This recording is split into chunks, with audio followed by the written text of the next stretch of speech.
$284,167. That's what the American dream costs per year. Not total, not over a lifetime, per year. Last week we showed how the 401k wrapper itself fails the households this episode is about. This week we step back. The cost of the life that wrapper was supposed to fund. If you want the house, 2 kids, a college fund for each, a retirement you can actually retire into, 2 cars that run, 1 week of vacation that isn't guilt, and health insurance that doesn't bankrupt you when one of you gets sick in $2,026. That bundle costs $284,167 a year. The median American household earns $80,610. Here's the part that should break your brain. Roughly 7% of American households clear the number. 93% do not.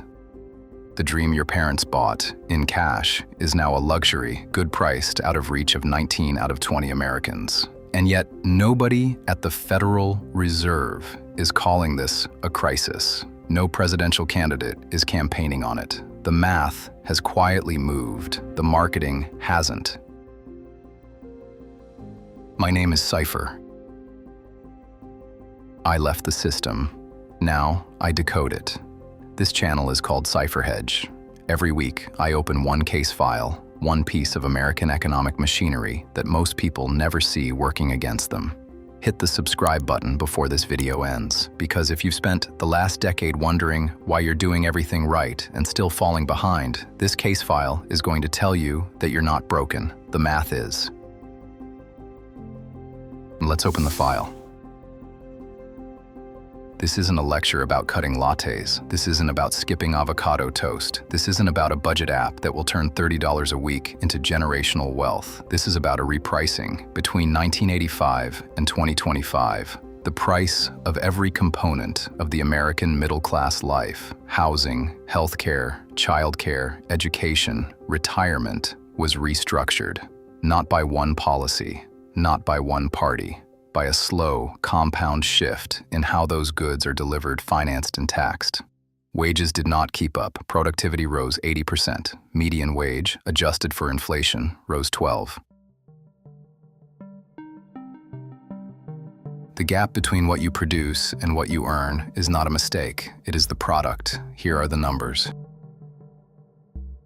Let's build the $284,167 together. Family of 4, 2 working parents, 2 children, single-family home in a median U.S. metro, $2,026. Housing, mortgage on a median $425,000 home, 30-year fixed at 6.8%, plus property tax, insurance, and an honest maintenance reserve, $34,100. Healthcare, employer plan for a family of 4, including premiums, co-pays, and the out-of-pocket maximum that roughly half of families actually hit, $28,400. Childcare for 2 children under 5, using national daycare averages, not nannies, $38,900. That's 72% of median household income, and we haven't bought groceries yet. Transportation, 2 vehicles, loans, insurance, fuel, maintenance, $14,200. Food at home, $14,100. Utilities and connectivity, $6,200. Clothing and household essentials, $6,800. A college savings fund for 2 children, enough to partially cover in-state public tuition in $2,040, $12,000 a year. Retirement contribution sufficient to actually retire, 12% of gross. For this income bracket, $45,100. Federal, state, and payroll taxes on the gross income required to net everything above, $64,300. A 1-week vacation that doesn't go on a credit card, $4,800. Emergency savings contribution, $5,200. Modest recreation, gifts, and miscellaneous, 10,000. $284,167 gross. Let me show you what this looks like when it lands on a real family. Meet Harry. Harry isn't an aspirational target. Harry is what the US Census calls successful. Combined gross household income, $182,000 a year. That's the top 15% of American households. By every demographic scorecard, Harry won the middle-class game. And Harry is drowning. Take home after taxes and 401k, $11,200 a month. Mortgage, property tax, insurance on a 3-bedroom in a reasonable school district, $3,600. Daycare for 2 children, $3,200. Health insurance premiums above what his employer covers, $940. Groceries for 4, $1,200. 2 car payments, fuel, insurance, $1,100. Student loans, Maya's from a teaching credential, $410. Utilities, phone, internet, $620. That's $11,070 out, before 1 meal at a restaurant, before 1 pair of kids' shoes, before 1 birthday party, before 1 broken dishwasher. Harry and Maya have $130 of slack per month on a top 15% income. And here's the part that almost never gets enough airtime. Harry isn't bad with money. Harry doesn't own a boat. Harry doesn't lease a luxury SUV. Maya clips coupons. They vacation once every 2 years to see grandparents. They buy generic cereal. Harry is playing the game correctly, and the game is priced to make him lose. So what actually happened? 3 things: compound, structural, and deliberate. First, the things you need to build middle-class life: a home, a college seat, a healthcare plan, are assets. Their prices are set by whoever can bid the most. Since 1985, low interest rates and globalized capital flooded those bidding pools with money that didn't come from American wages. Private equity bought the single-family rental market. Names: Blackstone, ticker BX, launched Invitation Homes, INVH, in 2012. INVH today owns roughly 80,000 homes. American Homes. 4. Rent, AMH, is the second largest.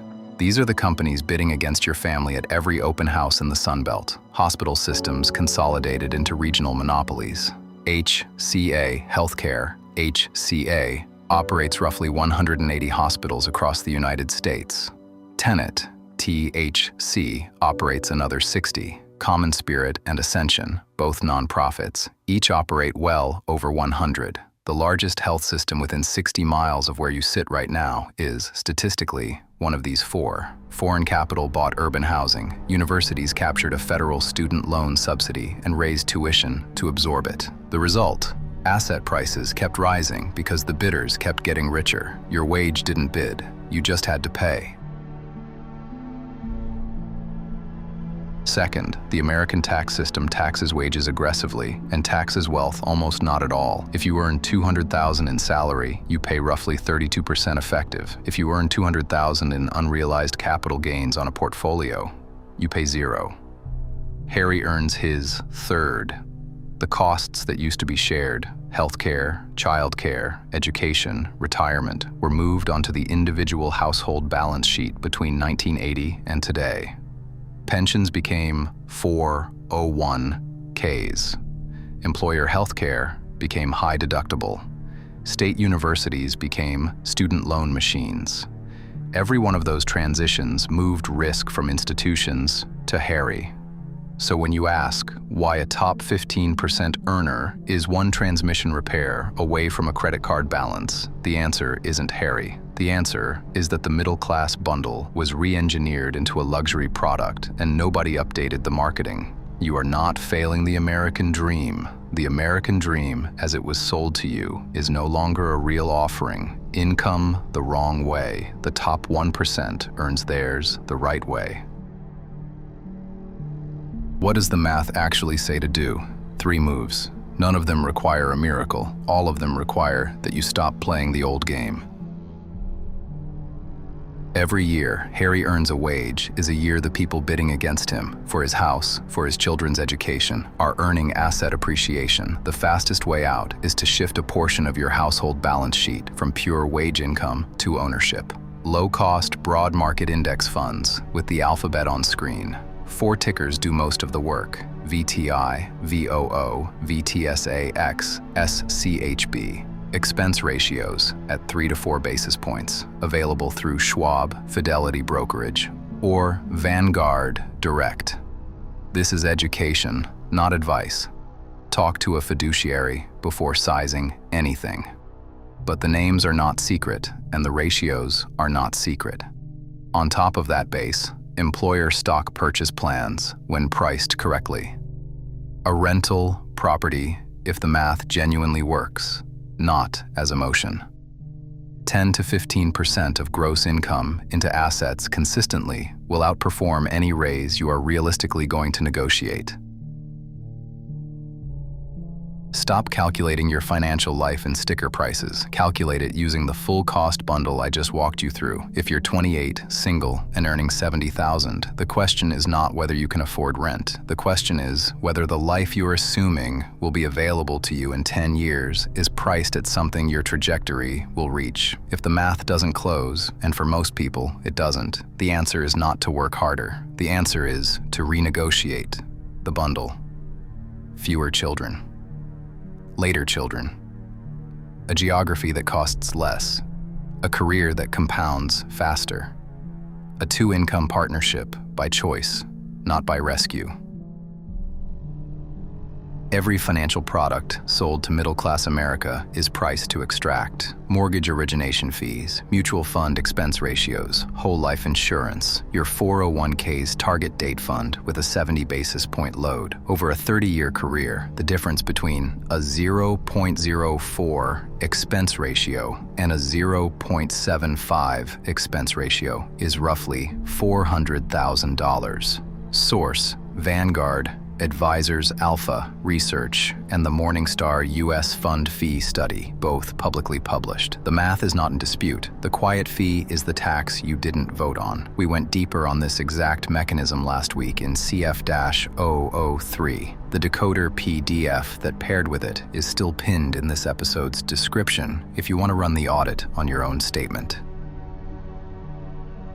None of these 3 moves will make you rich in a year. All 3 of them together, compounded, will make you unrecognizable in a decade. Quick disclosure: when this channel names tickers, I will tell you whether the channel or I hold them. Today, any positions are disclosed on screen above and pinned in the comments. Education only. Talk to a licensed fiduciary before sizing anything in your own account. This was Case File 001. Which number broke your brain? The $284,167, the 7%, the $400,000 in silent fees. Drop it in the comments. I read them. Next Tuesday, the buyers behind the supply. Blackstone, Invitation Homes, American Homes, For Rent, the single-family rental market, and the financialization that followed. CF-002 next week. The system isn't broken. The system is working exactly as designed. The question is whether you'll keep paying into it or start decoding it with me. And